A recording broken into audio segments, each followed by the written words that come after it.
Сәлеметсіздер ме? Бүгін сіздер 55 жастан ерте зейнетке шығу туралы мәселені қозғайтын боламыз. Жалпы бұл жаңадан қабылданған заң болып табылады. Елімізде 2024 жылы 1 қаңтардан бастап күшіне енді.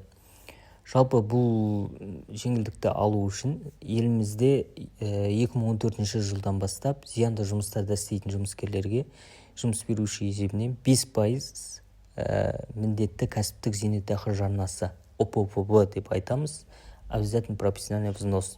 Осы төлем жүзеге асыру арқылы осы жеңілдікті алуға болады. Жалпы бұл жұмыс орындарында еңбек жағдайлары жұмыскерлердің аттестаттаудан өтеді. Жалпы осы аттестаттау материалдары арқылы жұмыскерлер осы жеңілдікті ала алады. Ол үшін не істеу қажет? Біріншіден, зияндылық осы өндірістік аттестаттау нәтижесімен расталу қажет. Одан кейін сізде 80% зиянды еңбек жағдайларында жұмыс жасауыңыз қажет. Бұл арнайы табель учеты дейміз, сол арқылы расталады. Одан кейін негізгі шарттарына келетін болсақ, 7 жыл еңбек өтілі зиянды жұмыстарда, одан кейін 84 ай 5% міндетті кәсіптік зейнетақы жарнасы төлену керек. Сіз 55 жасқа толуыңыз қажет. Және жұмыстан шығасыз, немесе басқа зиянды емес жұмысқа ауысасыз. Осы шарттар орындалған жағдайда осы төлемді қарастыра аласыз. Жалпы міндетті фактор бұл жерде сіздің кәсібіңіз мына бекітілген еңбек министрлігінің 170 бұйрығында болуы қажет, міндетті түрде. Яғни осы талаптар сақталған жағдайда сізге мемлекет есебінен 4 көзден арнайы мінекей 4 көзден төлемдер жүзеге асырылады. Ай сайын 63 жасқа толғанға дейін сізге жүзеге асырылып отырады. Ол біріншіден республикалық бюджеттен бөлінетін кәсіби жәрдемақы мемлекет есебінен ең төменгі айлық мөлшерінде төленіп отырады. Одан кейін сақтандыру компаниясынан, мекемемен бекітілген сақтандыру компаниясынан сізге төлем жүзеге асырылып отырады. Бұл екінші источник.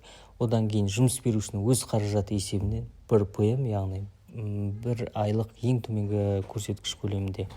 Одан кейін сіздің зейнетақы қорыңызда жиналған ақы есебінен немесе кәсіптік зейнетақы жарнасы жаңа ОППВ есебінен төленетін төлем. Яғни осы жинақталған төлемдер сізге жүзеге асырылатын болады ай сайын. Егер сіздің зейнетақы қорыңызда ОПП жеткіліксіз болса, сізге зейнетке шығу мүмкіндігі аз болады. Сондықтан зейнетке дейінгі жоспарды ерте бастау маңызды. Яғни ол үшін не істеу керек? Сіз кадр қызметіне барып білуіңіз қажет. Жалпы айтатын болсақ, мен айтып өткен осы тізбе 170 тізбеден бірінші мамандығыңызды қарап алыңыз. Жалпы бұл тек қана мұнай, шақты, зиянды жұмыстарға қатысты емес. Мүмкін сіздің істеп жатқан жұмысыңыз да зиянды болуы мүмкін. Ол үшін осы тізбені нақты қарап алу қажет. Яғни ол тізбеде барлық мамандықтар көзделген. Барынша қарап өтсеңіз болады. Одан кейін 55 жасқа толғаннан кейін сіздің жұмыстан шығу туралы бұйрығыңыз электронды еңбек биржасына енгізіледі. Одан кейін жұмыс берушінің әрекеті процедурасы басталатын болады. Яғни ол сақтандыру компаниясына төлемді сіздің өтінішіңізді жібереді. Сол арқылы рәсімдеу басталады. Одан кейін сақтандыру компаниясы подтверждение бергеннен кейін сізге жұмыс беруші арнайы төлемдерді